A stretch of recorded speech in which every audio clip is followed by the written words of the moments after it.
Bangla honours নিয়ে যারা পড়াশোনা করছো, অর্থাৎ CC1 যে মেজর পেপারটি রয়েছে তাদের জন্য, তারা মডিউল 3-তে যে ফার্স্ট সেমিস্টার এক্সামটা হবে তাদের জন্য মডিউল 3-তে আলাওল আছে। আলাওল থেকে একটি গুরুত্বপূর্ণ প্রশ্নের উত্তর সহ আমরা আলোচনা করে নেব, একটু দেখে নেব। প্রথমেই আমরা জানবো যে আলাওল আসলে যে রচনাটা করেছেন এটা কিন্তু একটা অনুবাদ কাব্য। এই রচনাটি অনুবাদ কাব্য, অনুবাদ অর্থাৎ অন্য একটি গ্রন্থ থেকে নেওয়া অনুবাদ কাব্য, ঠিক আছে। তো অন্য গ্রন্থটি কি না, জয়সীর পদুমাবোধ কাব্য। তিনি হিন্দি ভাষায় রচনা করেছিলেন, সেই হিন্দি ভাষাটা থেকে তিনি আলাওল আমাদের বাংলা ভাষায় সেটা ট্রান্সলেট করেছে। এবার একটু আমরা পড়ে দেখব। প্রথমে আমরা প্রশ্নটা ভালো করে দেখব। রত্নসেন ও পদ্মাবতীর বিবাহ অংশে যে সমাজচিত্র প্রতিফলিত হয়েছে তার পরিচয় দিন। আলাওল চট্টগ্রাম রোসাঙে বসে লিখেছেন তার অনুবাদ কাব্য। চট্টগ্রাম মানে বুঝতে পারছো বাংলাদেশ। জয়সীর হিন্দি মূল কাব্যটি রচিত হয়েছে উত্তরপ্রদেশ ও রাজস্থানের ভৌগোলিক সীমানার মধ্যে। কাজেই দুজনের সমাজ ও সংস্কৃতি বর্ণনার ক্ষেত্রে দেশগত পার্থক্য আছে, মানে দেশটাই আলাদা হয়ে যাচ্ছে সম্পূর্ণ।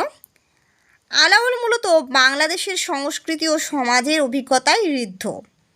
আলাওল একজন বাঙালি, তাই বাংলাদেশের সংস্কৃতি ও সমাজকেই তার অভিজ্ঞতার মধ্যে তিনি এই কাব্যে তুলে ধরেছেন। অপরদিকে জয়সী উত্তর ভারতের বিবাহ রীতিকেই প্রাধান্য দিয়েছেন। মালা বদল, সপ্তপদী গমন, বেদপাঠ ইত্যাদি হিন্দুর আচার অনুষ্ঠান জয়সীর পদুমাবোধ কাব্যে থাকলেও উত্তর ভারতের লোকসঙ্গীত মনোরা, ঝুমক ও চাত্রীর ওপর জোর দিয়েছেন জয়সী। বিবাহ সঙ্গীত রূপে এগুলি সেকালে ব্যবহৃত হতো। কিন্তু সঙ্গীতজ্ঞ আলাওল কবি আলাওল বিবাহ সভায় নৃত্য গীতের ক্ষেত্রে বঙ্গীয় আদর্শের অনুসারী, তিনি বাংলার আদর্শের অনুসারী।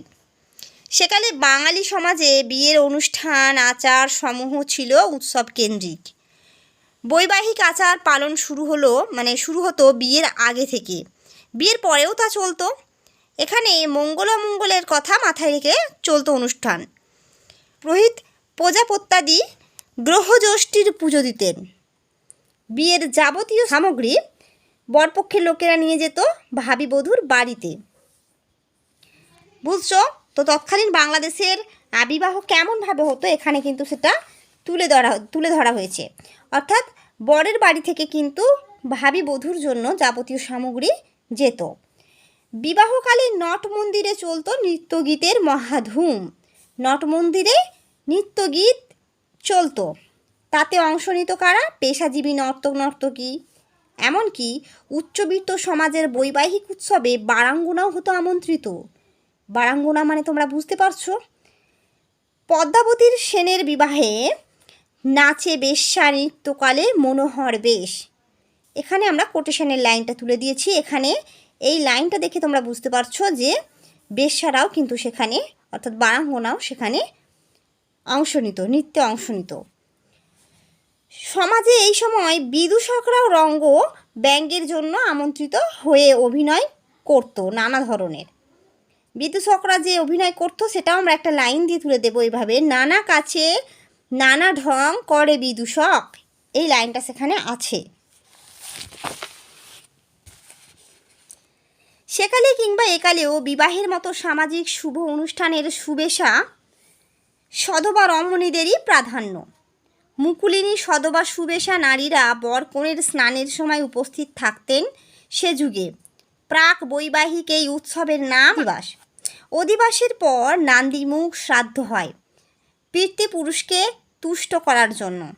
এছাড়া ব্রাহ্মণ বরের হাতে মঙ্গলসূত্র বেঁধে দিতেন। ষোড়শ মাতৃকার বন্দনাও হতো।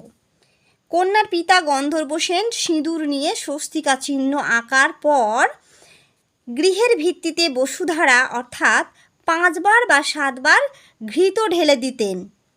গায়ে হলুদ ছিল স্ত্রী আচার প্রধান অনুষ্ঠান।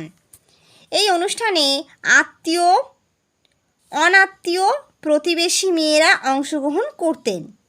কলাতলায় স্নানও ছিল প্রাক বৈবাহিক আনন্দের উৎসব। পদ্মাবতী কাব্যে রত্নসেনের গাত্র হরিদ্বার কথা আছে।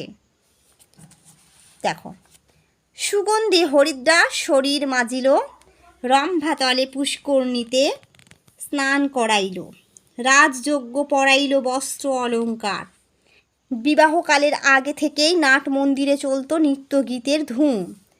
বরণ অনুষ্ঠানটি বিয়ের আরেকটি উৎসব মুখর মুহূর্ত।